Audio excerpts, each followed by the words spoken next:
So the Bengals go on to get a huge win, their first of the season. It felt must win for them, and they were able to come through despite Burrow's calf injury, which we'll get into a little bit here. And he hasn't been himself so far this season. A lot of that has to do with the lack of practice in the calf. His average air yards per attempt is down 1.5 yards from his first 3 seasons. On top of that, his completion percentage over expectation and off-target percentage are much worse than they were entering the season. But Dan, as I mentioned, we knew he was going to be limited. He said he was comfortable inside the pocket dealing with the calf strain, but really couldn't be creative outside the pocket, and just a tick off in some ways, right? Yeah, certainly because of the lack of practice reps. But the reality is this, the Bengals are trying to win the hardest way possible.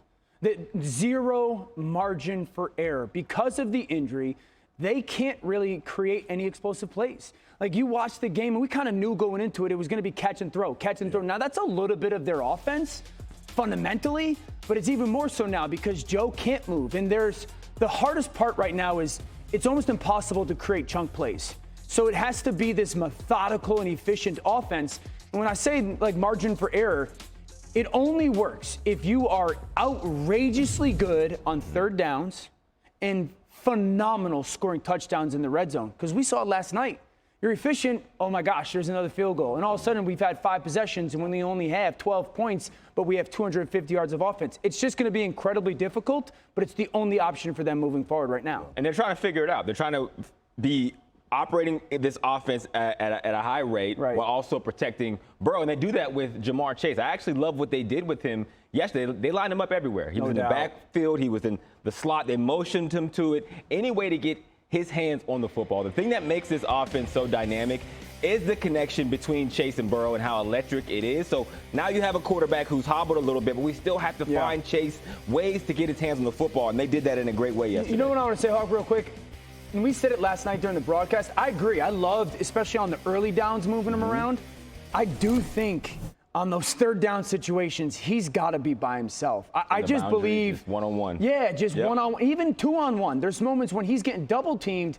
I believe the connection between those guys is that elite that still doesn't overshadow. So as much as I love to move him around, I still think in those third downs, he should be soloed up a little bit more. Yeah, I mean, he wants that, right? Yeah. He was even campaigning for it sometimes on the sideline. On the defensive side of things, though, Marcus, I mean, Lou Anarumo was in his bag in a lot of ways last night. Welcome back. Hello. The Bengals defense held the Rams to 16 points, 2 interceptions, 6 sacks. What worked? I love the fact that we talked about Joe Burrow and leading up. Boogie, you trying to find out if he was going to play or not. It looked like the first time this season that this defense took onus that we're going to have to win some games and some low-scoring games. Yeah. And we're going to have to create some negative plays against teams. Trey Hendrickson was going crazy last night. Now, I don't care if it's a backup tackle because he do that starting tackle. So the bottom line is that this defense and the way that they approach and rally to the football, it had a different type of energy between him and Dax. They played a phenomenal game. They pressured when they wanted to as opposed to when they needed to, right? So I tell people this all the time. If you're a pressure football team, because that's the only way you can get teams in the negative yardage, most of the time you're going to be at the bottom half of the league in defense. Right. Yeah. When you pressure because you need to, then you got something cooking. And last night, because of the 4-man rush and Trey Hendrickson, they were able to pressure when they needed to, and it panned out really good for them. Turnovers. Yeah, so Joe Burrow said last night after the game, no setbacks to the calf. They're going to have to monitor it throughout the season. They have the Titans next week.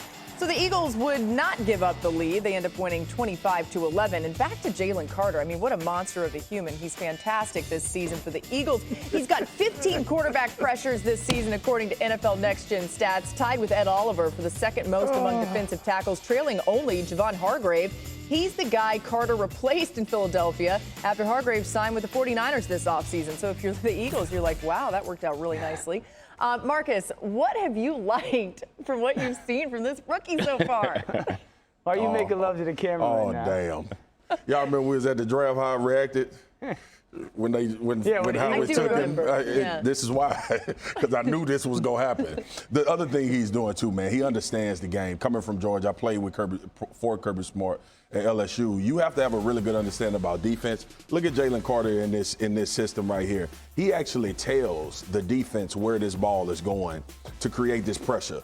Look at yeah. this. Formation set heavy, and he understands that this is all eye candy. They want to work this way with 2 overhang tight ends. I know this may not seem like a big deal to people. This is his 3rd game in professional football. Yeah. With the number of formations that you're going to get throughout your career, for a rookie to start understanding leverages and how teams are lined up and where they're trying to take me to, but where I really need to go is a hell of a deal now. And it's translating into him making plays. This game mental, and he's advanced in that too. Yeah, I mean, you've already got the physical tools, but to be able to, brother, it's kind of like you. All right, let's flip it to the offense because got him for 12 years. I know, right? I'm He sorry. said, brother. So on the offensive side, like I just want to, they are 3-0, okay? So people at home, they're like, oh, why are you ripping on them? We're not. But it feels like they're having to kind of grind it out every week. Dan, what have you seen from this Eagles O and Jalen Hurts?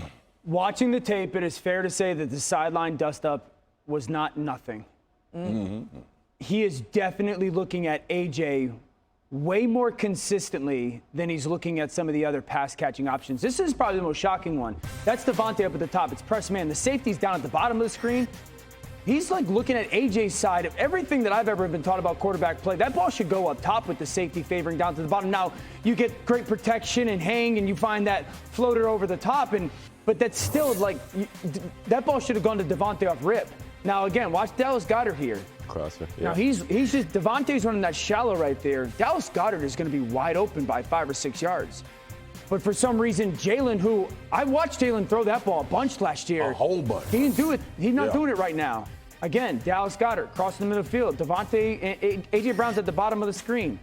Jalen's looking at the bottom of the screen when he should be looking at Dallas crossing over the middle of the field. Now, I'm not trying to create drama. I swear I'm not.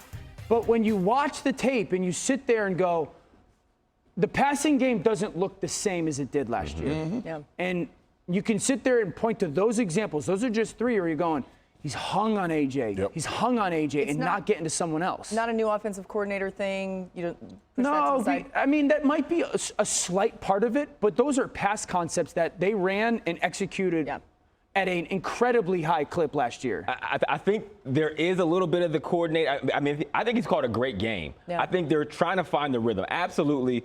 Hurts feels indecisive at times, looking the wrong way, and even some of the ball placement stuff, which you can get Which around wasn't the because case last year. It wasn't the case, and they were firing at such a high frequency. That's where some of the frustration comes in for these players because they are so talented and they know that they should be clicking better. I had a situation when I was with Cleveland, and Shanahan was our OC, Mike McDaniel was on that, and it was like the very next year for any coordinator to come in and follow that up. We were frustrated because it was like, why is this not flowing the way it was a year ago? Now, we didn't know we had 2 of the best football minds in football, but at the same time, it is frustrating to take that step back and regress the same way that the Eagles have this season. Part of it, too, is they played the first game in a driving rainstorm, and it certainly rained last night. I just think there needs to come to that understanding that A.J. is a massive part of their offense, but we have to be able to pivot to somebody else with their eyes a little bit quicker. Subconsciously or consciously, either way, Jalen Hurts read the football field last year at a higher rate than most quarterbacks he's in the just league. not right this now. year, he's not seeing it. Yeah. And it's not a coincidence that he's locked in on A.J. Brown after a dust-up on the sideline when you got tight ends running wide-ass open in the middle of the field. Yeah. That's all it boils down to. It's hard for these quarterbacks dealing with these receivers, okay? Yeah, they are deep. All right. Is that going to do me?